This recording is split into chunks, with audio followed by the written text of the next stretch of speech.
Hello, hello everybody. My name is Reima Mäkinen, and first I'm sorry to say that I need to read from the paper because I want to get something to say. How much do I have time? 15 minutes about for your talk, and then there's 5 to 10 minutes of questions.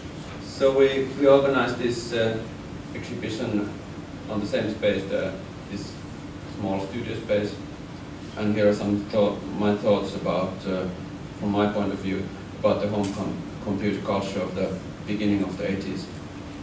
First, I must say that it was a big honor to get to be able to curate this exhibition, and I like, in general, remembering, and I see the value of the history and all this project.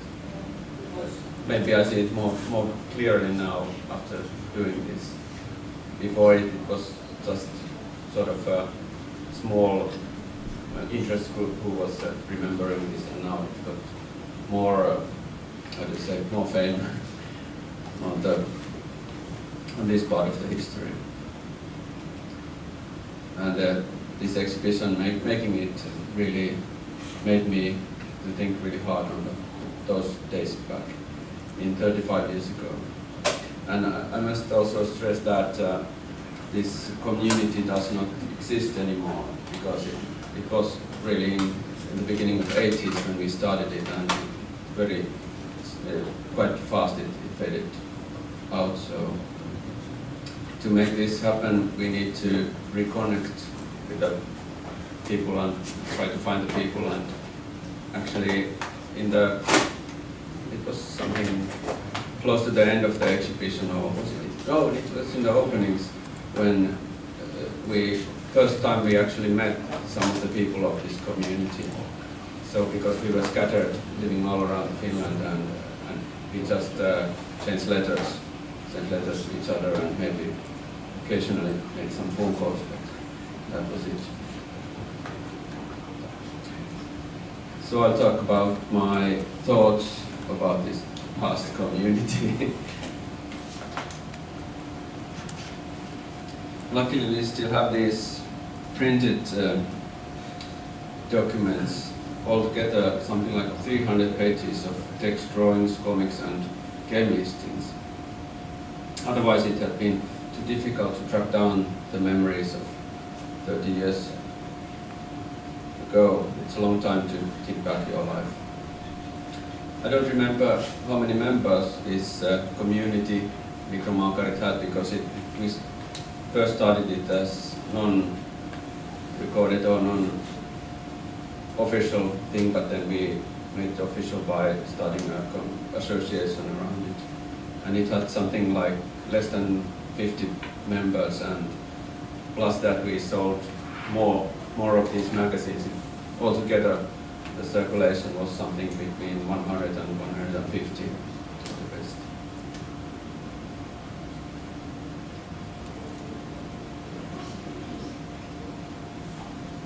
And the exhibition in the beginning of this year, it consisted on material from these magazines. I started to make the magazine with Petri Tuomola. Petri is here on the left, and the group we managed to gather to write the magazine was pretty much scattered around the country. A lot of people, one lived in Pori. Me and Petri lived in Tampere when we started, but pretty soon I moved to Kankaanpää to study there, and it was like 2 hours by bus from Tampere. So, and one of our members, Tuukka, lived in Raahe. He was studying there, and the people nearby, Jyväskylä nearby, Turku, and so on. But I would say that the incoherency of the desk was both a strength and weakness for the magazine. Here you can see Petri and Antti and Tuukka from left to right. It's hard to describe how all the computer enthusiasts were really secluded and isolated those days. The nerds or geeks were not even characterized yet, so At least I think in Finland we didn't have a name. They were so-called nerds at the time. People just normal people.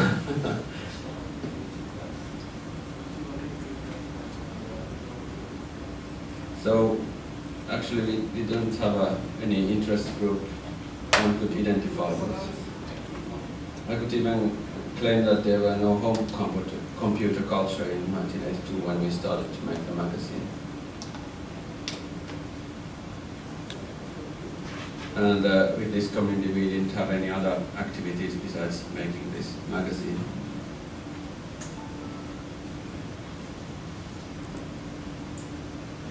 Here's Tuukka making some adjustments for my computer, actually making some kind of cartridge or something for it, because I was not so tech savvy. I couldn't make the hardware things so much, but Tuukka was our key member on that field.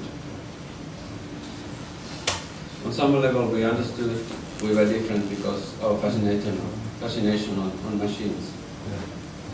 If I look at us, computer affinations, frequent age and backgrounds, we shared only the curiosity to the new things, computers.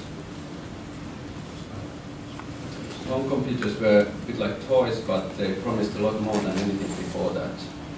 Even the commercialism related to computers was in infancy, so it was not so commercialized. It sort of the machines were sold in bookstores, if I recall, and then later it became like more computer specialized shops.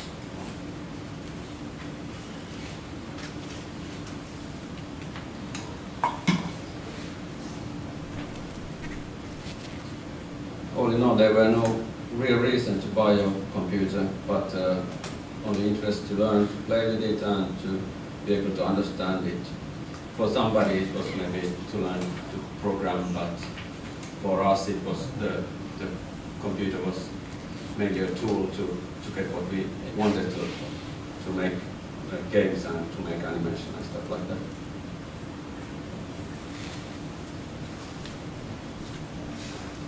Here's my workstation those days.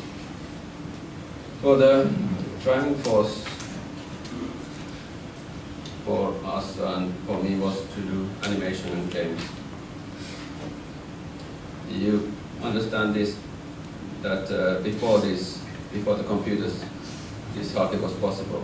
So to make animation, it was really difficult to make games. You could make board games. As a kid, I made some board games, but now I could make some computer games. And there were this machine called Pong or something like that, TV games, stuff we had seen before, but they were not so advanced as these computers were. And the ability to make the animation by yourself and the game by yourself was really something different.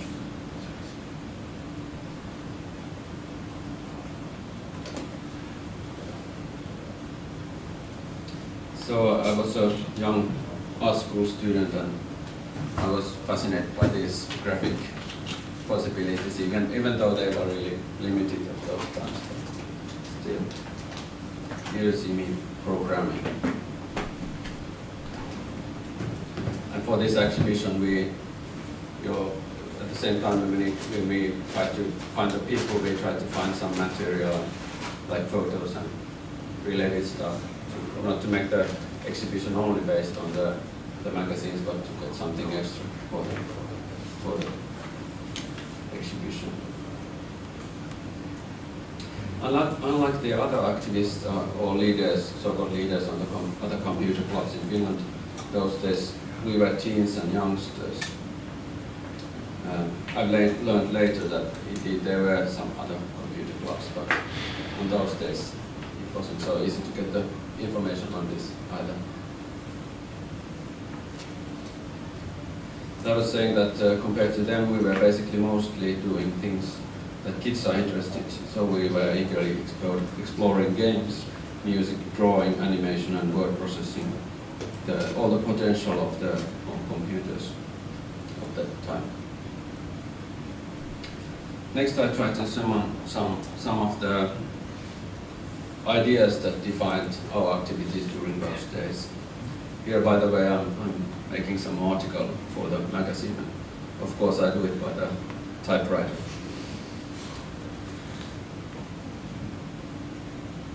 I'd say we had an urge to find more information on computers and how they could be programmed, and that was not easy either. So we tried to find some magazines from Britain or from USA, and they were on sale on some kiosks or some bookstores quite fast when all this home computer mania started in Finland.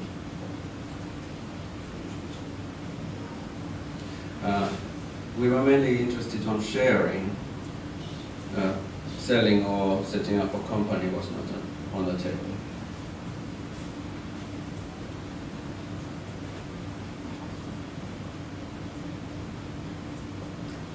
We were competing with each other on making games.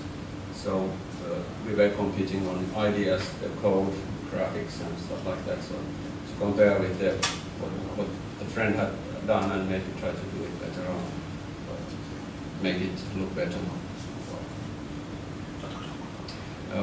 All in all, the appreciation on animation and graphics was high.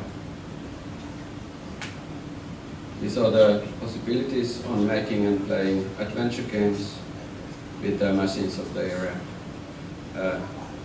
The machines were so limited, so the animated games were really simple, but the machines were adequate to make some role-playing games, sort of role-playing games, because the Dungeons and Dragons was new thing at the time, or was recently came, so it was quite natural to use the computer to emulate that.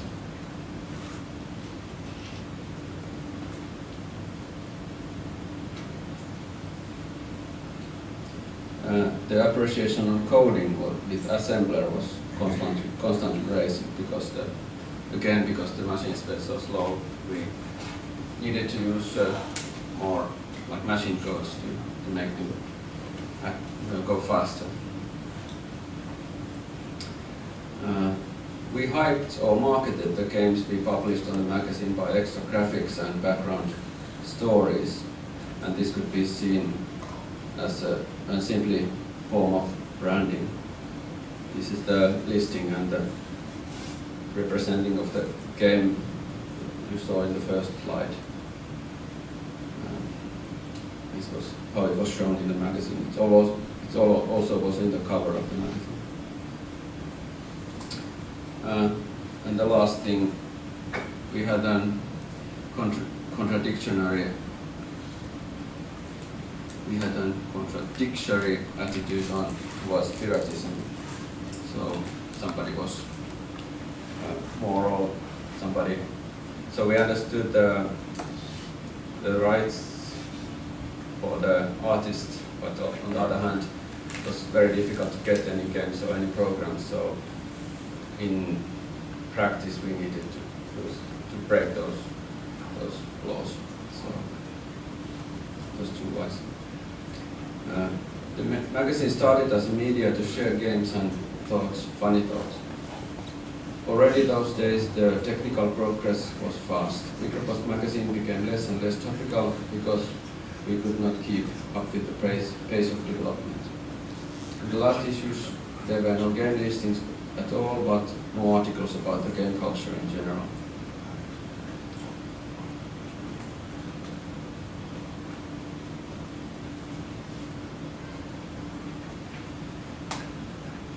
The beginning of the 80s was still mostly analog, but the home computers gave us the first outlook to the digital age. This was pretty much what I've written here, so if you have questions, I'll gladly answer now.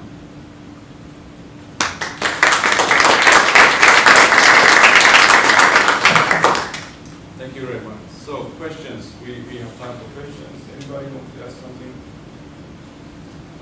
Yes. You also made a comic with 20 called Nokiota tiesi liikaa. Could you say something about that? Yeah, it was I first personally coined it as a first Finnish computer-made comic strip, and we had this also this spin-off exhibition on comics of Micropost there at the other space. And so, as I said, I was studying at the Kankaanpää Art School at the time, and I was living with this young woman who was also an artist, and she made this sort of sketch for it, and we together had an idea to make this. And in Tampere there was this magazine called Sarjari, which published those comics. I was also the starting member of this association, and I was used to make magazines with this, like comics magazines and all kind of fanzines. So it was published in Sarjari, and I used my new printer to print it out. So it was quite difficult. There's some article on the internet about this, how it all was made. So I don't go to the details. Did this answer to your question? Yes. I wrote an article. Okay. Okay, any other questions? Yes, please. Very, very tiny one. Maybe you can switch back to the first slide. And I'm just wondering the style of the title of the exhibition. So why have you designed it that way? So what is the background of this? You mean the 3583 bytes free? Yeah. So it's from the VC printer of a big computer. So there were these matrix printers, which produce the graphics like this. And also I gathered all my thoughts that were left, all the memories that were left after making these magazines. We had these 8 magazines. The one was like double issue, so this was issue number 10 and the 9th magazine, and I gathered all the memories about the time of this. Maybe another question. The last issue we are seeing here somehow labeled nostalgia humor line. Yeah. What does that mean? Nostalgia. I mentioned that there were no game listings. There were more stories about board games, and sort of it was like 2 years after we had started. So the nostalgia, like remembering the arcade games, the late 70s and beginning of 80s. So like it was nostalgic from 84 to beginning of 80s. Digital games. So that's somehow the first sign that kind of a historization has started within the community. Only 5 years after the whole thing started, you came out with that issue, nostalgia. Yeah, but because I thought that we were generally interested on games, so and we hadn't written too much about board games and stuff like that. Okay, it's about analog games. Yeah, this issue. Trivial Pursuit was just new at the time, and there was some image of that. And I also met one game designer, very famous Finnish game designer at those times, who lived in Porvoo, and I went to interview him, and he had this archive of over 1,000 games he had invented, and there was a story about him. So somehow, with that issue, you trace back the roots of digital games into the analog area. Yeah, very, very simple, and the way we could do it. But anyway, and we had some game, how do you say, arvosteluja. Game reviews. Reviews on games. Maybe the first reviews of games in Finland. There was some general technical magazine that had reviewed some games before that, but after the second or third issue we had, in every issue we had these game reviews. So, and that was new at the time too, because there was no media for home computers or for games or anything at those days. Anybody else? Maybe I didn't get it right, and you said it already, but Micropost was about digital games, but also I think a lot about the technical issues of home computing back then. Can you maybe estimate the percentage of each topic, how much it was game related, how much percent, and how much it was more technical questions which are... I would say it was not too technical. There were in every issue there was maybe in general one or two stories or articles about how to make some small gadget or something. But then there were game listings, one or two maybe per issue. Maybe I recall maybe 20 or 30 games we published with these listings, and then there was articles about all the game culture. We made some when we were traveling to UK and to Denmark. We wrote an article about that. How could you find any games from these places, and anything related to games, and also to music and adventure games. And but how then, if it's so much focused on games, so how I can understand the title of the whole thing, Micropost, because that gives me at least the impression that it was more technical thing. Yeah, it was about the new microcomputers, yes. But the content is very much game related and very less technical. Yeah, but I don't know what would people on those days think about when they think about microcomputers. They were mostly on games. So you couldn't do anything else with them. That of course would be a logical because the conclusion of this setup. The word processing was very simple, and early you couldn't do times anything. microcomputing has meant gaming. Yeah.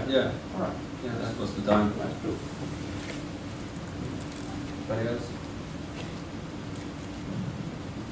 Okay, thank you again, Reima. This was really Yeah.